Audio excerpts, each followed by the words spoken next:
I'm Charlie Bride of Gold Derby, and today I am speaking with Joey King, the star of the Hulu limited series We Were the Lucky Ones, which you can currently stream right now on the streamer. The first question I wanted to ask you is, I if I read correctly about how you were raised, you are Jewish, but you weren't raised particularly religious, and I was just curious as to, even though you weren't raised in a very religious environment. What was it like to act in a Holocaust drama where most of, if not all, the other actors involved were also Jewish? It was, I mean, very rare and special. I wasn't raised religious necessarily, but I was raised with a lot of traditions. We would celebrate Hanukkah, Yom Kippur. We wouldn't do like a whole Seder for Passover, but acknowledging all these holidays was really important to me and my mom and grandmother. Um, you know, because even though there's not necessarily like a religious aspect to why we do those things, it's an ancestral like tradition and a pride that we all took in that. And so having this in common with the other actors where we are all Jewish is something that, I think that it's wonderful when people who aren't Jewish portray Jewish actors as well, because that's what the fun of our whole job is stepping into people that we aren't a lot of the time. But having that be where all of us were, it did just really add this extra element of unique specialness for sure. And to sort of piggyback off of that, I think one of the things that makes the series work as well as it does is the chemistry that all the members of the Crouch family have with each other, which is really impeccable. And I'm curious as to how did you go about gelling with the other actors that played the other members of your family? You know, sometimes it doesn't come so natural and sometimes it does. And we were lucky that this was one of those times that it came so naturally. We were kind of rehearsing for a bit before we started shooting, and we were filming in Romania, and we were filming in the city of Bucharest, which is like the main city of Romania, but also, we weren't shooting in like New York or London where there's just so much happening around you at all times and everyone's got 12 friends in that location, so they're busy every weekend. We really just had each other. We all had this one restaurant that we loved. We all had this one bar that we would all meet up at. We all congregated together. And so I think that shooting in a place that we all had, we didn't know anybody, and it was just really conducive for our bonding. And we were very lucky that truly everyone in this cast was just like the nicest people. It doesn't happen that when you have that group, like large of a group, there's always someone, right? But it was truly like a gift that everyone was so supportive. And this show was really hard to film. So leaning on these newfound friends who kind of turned family was so imperative for like everyone's mental health, because we truly felt like we had a support system there, even though we had only known each other for a short while. I talked to Robin Weigert the other day, and she was saying that a lot of the cast bonded through both tennis, and that she also would host poker games. And I'm curious, did you participate in either of those? Yes, I played tennis and I went to the poker games, but I never really got in the action of poker. Not because I didn't want to, but because I didn't know how to play and I didn't want to like hold anybody back. So I would just kind of mingle by the snacks that she put out and hang out by the wine, and but it was really like, again, like she said, we made it a priority to hang out with one another, to really bond, but it wasn't a chore. It came so natural. Yeah, and well, speaking and sort of on the flip side from the chemistry that you have, I mean, unlike with other ensembles, it's kind of uneven the amount of screen time that you have. You have screen time with some actors much more than others, Yeah. and I'm curious as to is there any actor from the project that you wish you could have gotten more screen time with? My God, that's a great question. Absolutely. I mean, it's hard not to say pretty much everybody, but I think that, you know, I have a fair amount of screen time with Hadass, who plays Mila. Um, Considering, all the other characters I don't get enough screen time with, but I just find her to be so fantastic and wonderful in talent and in spirit. So spending more time with her would have always been a welcomed gift. Um, and the other thing the other thing that I find very interesting is, uh, for a film that's for a series that takes place during the Holocaust, it doesn't like linger on disturbing imagery, but that doesn't mean that there weren't scenes that might have been difficult for you to shoot, be it emotionally or physically. And I'm curious as to what was the toughest scene for you to shoot. First of all, I'm glad you kind of noticed that we don't linger too much on the violence of it all, not because it's something that shouldn't be shown, but I think our show, because there's so much amazing film and TV out there that really does get into the graphics of the horror. We really wanted this story to focus on the family and how they're experiencing this and not be too over the top with the violent and hard to see imagery, because also this show is really for many audiences ranging in age. So it was important to us that we focus on the emotion rather than just the graphic violence. But in terms of the stuff that was hardest to film, a lot of it did have to do with the emotional, like, just turmoil that was happening in the real lives of these people as we were shooting. It just took us by surprise sometimes, the emotion of it all. There's some scenes that you might think they were harder, but because of how much went into it, you were more focused on like the movements of it all. And then there's other scenes where you're like, oh, that seems like a relatively non-emotional scene, but because of the context of it, like it just, we were sobbing in between takes. Like it's just, we never knew when it was going to hit us, kind of thing.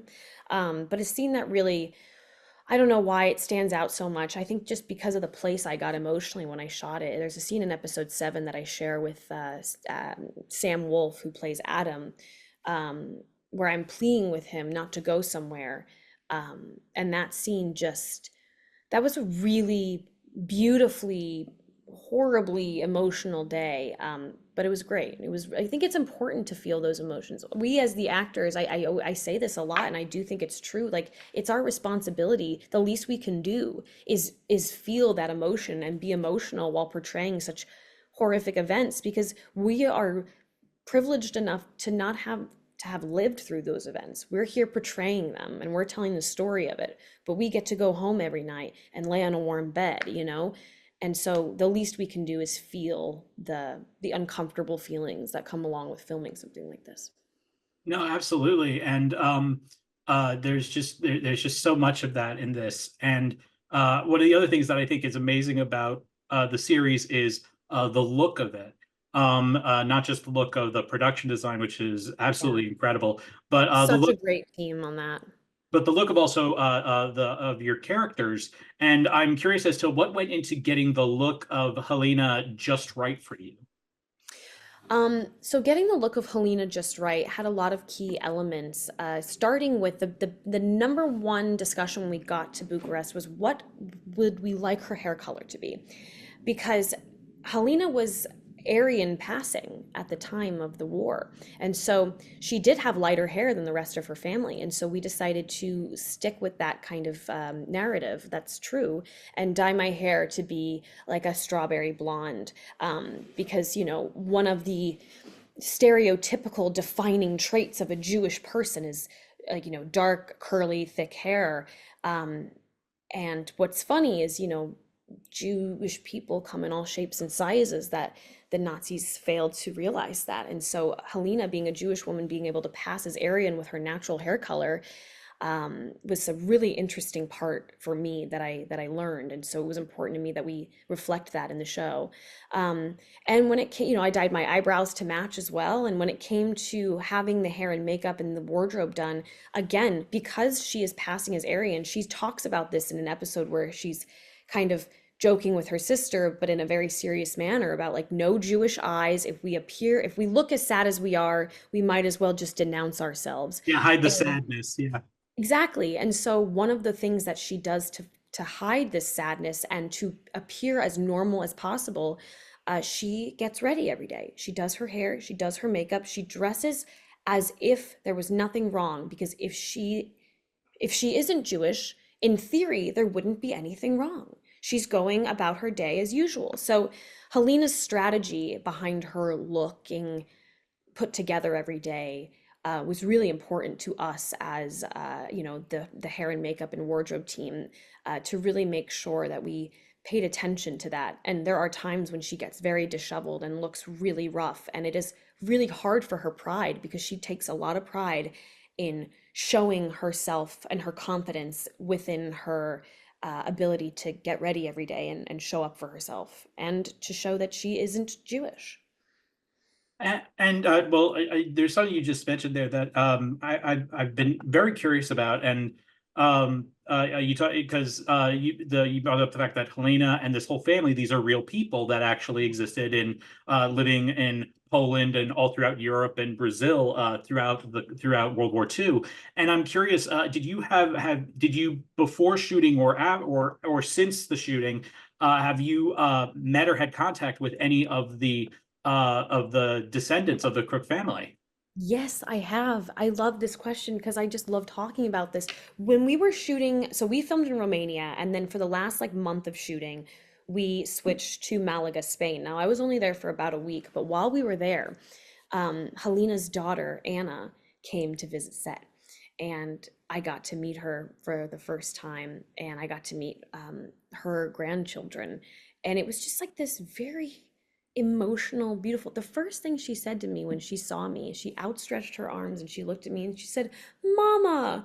And I just like started crying because I was like, I just felt so embraced in that moment by like this woman's real daughter has not met me yet, hasn't seen any of the work I've done to portray her mother yet is here giving me this like warm embrace and confidence that like, yes, you are playing my mother, and I'm so excited. It just like felt like a real big green light for me. And I was lucky enough recently, we had a screening in DC at the Holocaust Museum. I got to meet Helena's son, and I got to meet so much of the rest of the family, the children, the great grandchildren, the grandchildren, the nieces, the of not just Helena, but of everyone in the family, of Jakub and Bella's kids. Like it was overwhelmingly beautiful. I have been on the press tour, filming the show. I got emotional a lot, but on the press tour, I've been really keeping it together. It's very busy. You're forging along, you're doing interviews, you're really just, moving ahead and looking forward. But, you feel like there's not much time to be emotional on a press tour. But this particular day was really one of those days I really soaked it all in, and I had like I got very very emotional, and I thought I would be able to put a cap on it when I started speaking at this Q&A, but I wasn't able to. And I was like, I'm just so happy, like I couldn't quite talk, but it was really, That you know, museum, they're used to it. That museum, they're used to it. no, I know exactly. But it was that was just, I think, one of the, if not the highlight of this press tour, but also making the show, was meeting all these wonderful family members. Um, I do want to ask one thing that's outside of this. You went on this, amazing, what must have been a roller coaster ride for you, with the act where you got nominated for Emmy, for the Emmy for lead actress and the Golden Globe, and I believe SAG as well. Mhm. What was that whole awards experience like for you in late 2019, early 2020? What was that like for you? My God, it was one of those, like, I've been acting for a very long time, and I've had so much luck and fun and just, I've always loved what I've done so much. It's just my job is the best thing in the world. It truly is. It's a huge privilege to be able to have success in a field like this. But and so with that, experiencing this new part of it for the first time, because like there's so much that I've experienced over and over again because of like my job, and it still is very exciting to me. But this particular sector of the industry I'd never experienced before because I'd never been nominated before. And I just felt like really like I was so in awe, and I was so conscious of not letting it fly by me too fast. I really tried to soak in every moment because I knew how special that was. You don't know what's going to happen in the future, but I knew that this particular thing of it being my first time, I could never relive that again. And so to just really soak it in, and it was as whirlwindy, hectic, but in the best way possible as one could imagine. Um, you just feel really like it's a nonstop feeling inside of being really giddy the whole time and just like so proud of not just myself. I was really proud of myself, but just like to be part of something that resonated with people in a way that would make them talk about it in this way.